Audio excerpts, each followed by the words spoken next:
Assalamualaikum warahmatullahi taala wabarakatuh. Perkenalkan, nama saya Muzamil Fajrul Shodiq, kelas 11 MIPA 4, nomor absen 26. Pada kesempatan hari ini, saya akan menjelaskan tentang sistem ekskresi pada manusia, di mana meliputi organ-organ penting seperti hati, ginjal, kulit, dan paru-paru. Pada video kali ini, saya akan menjelaskan tentang sistem ekskresi pada manusia yang meliputi kulit dan hati, di mana hati mengeluarkan cairan empedu dan urea, sedangkan kulit akan mengeluarkan keringat.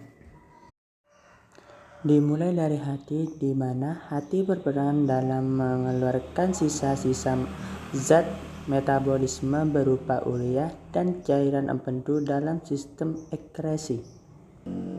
Gambar tersebut merupakan gambar hati, di mana yang meliputi hati bagian kanan.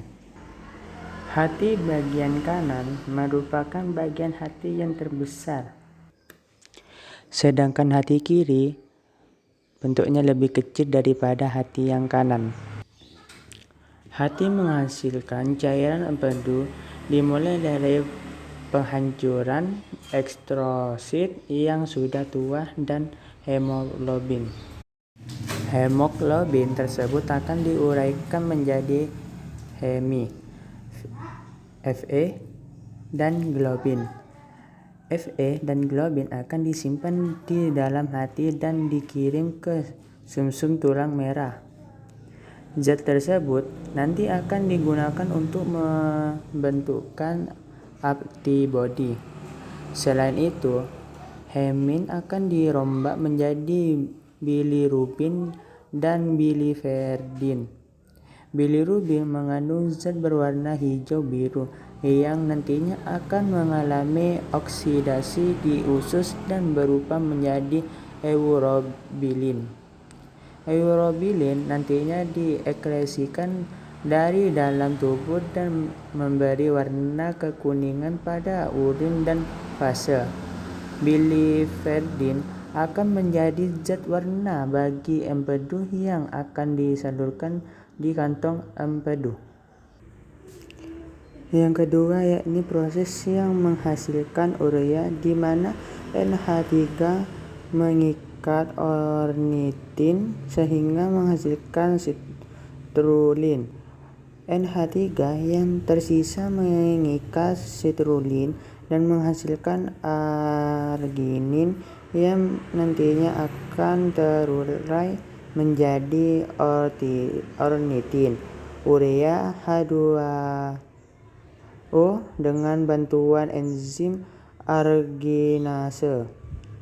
Urea dan H2O akan beredar di dalam darah sehingga masuk ke ginjal dan bergabung menjadi urina dengan menambah garam di ginjal. Selanjutnya yaitu kulit. Kulit merupakan organ terbesar pada manusia. Kulit berfungsi sebagai pelindung tubuh dan organ-organ di dalamnya. Selain itu, kulit menjadi organ penting dalam sistem ekskresi manusia, di mana kulit akan mengeluarkan zat sisa metabolisme berupa keringat yang mengandung air, garam, urea, dan ion seperti NH+. Ini merupakan struktur pada kulit epidermis, yaitu lapisan teratas, kemudian dermis lapisan tengah, dan hipodermis yang merupakan lapisan terbawah. Di sini kita akan lebih mendalami bagaimana proses terbentuknya keringat yang dipengaruhi oleh dua suhu. Yang pertama suhu panas dan yang kedua suhu dingin.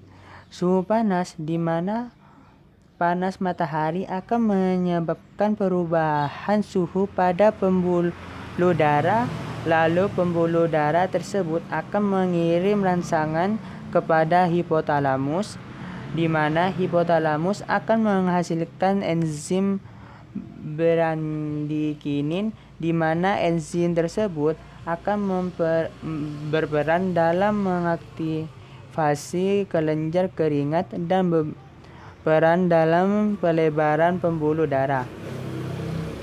Lalu, enzim bradikinin akan diteruskan ke saraf simpatetik, yaitu kelenjar keringat.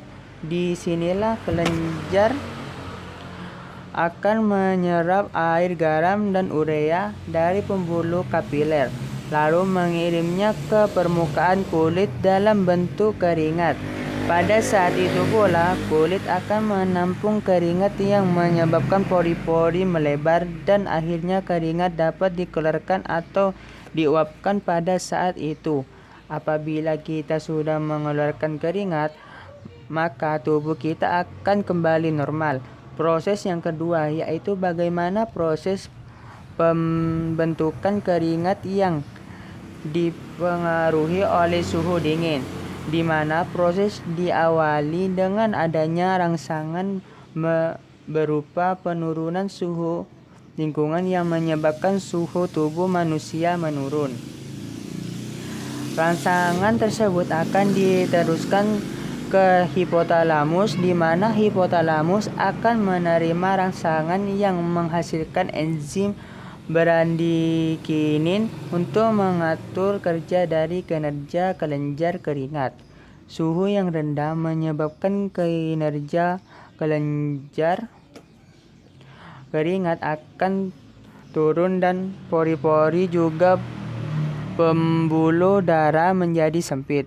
Hal ini menyebabkan darah yang akan dialirkan ke kulit sebagai bentuk keringat berubah dialirkan menuju ginjal sebagai bentuk urin. Saat kita mengeluarkan urin, disinilah tubuh kita akan kembali normal. Sekian penjelasan dari saya. Wassalamualaikum warahmatullahi taala wabarakatuh.